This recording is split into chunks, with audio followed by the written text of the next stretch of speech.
Fl-aħħar snin kien hemm żieda fin-numru ta' persuni li qed jitolbu għajnuna minħabba vizzi relatati ma' użu ta' drogi għal skop ta' rikreazzjoni.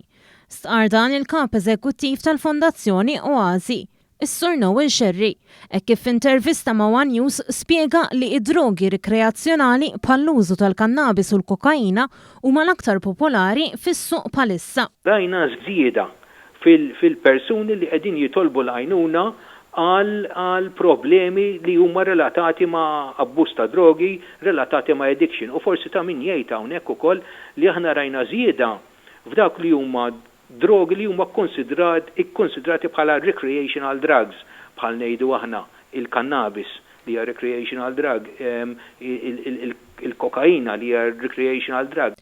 Is-Sur Xerri spjega dan fil-kontest li fl-aħħar snin qed ikun innotat li naqset l-istigma lejn l-użu ta' droga. L-użu ta' droga qed issir iktar xi ħaġa normali, qed issir part of the norm. Jiġifieri ma tbaqax dik l-istigma qawwija għadem imma m'għadix bħalma kienet qabel.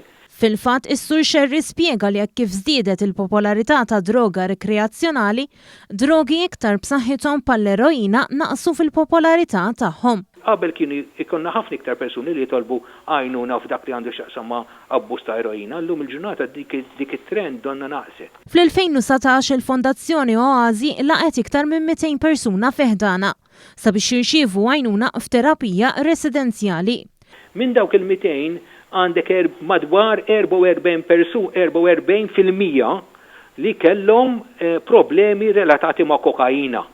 Dan fil-waqt li 25% kellhom problemi relatati ma' alkoħol, fil-waqt li 25% oħra kellhom problemi relatati mal-użu tal-kannabis.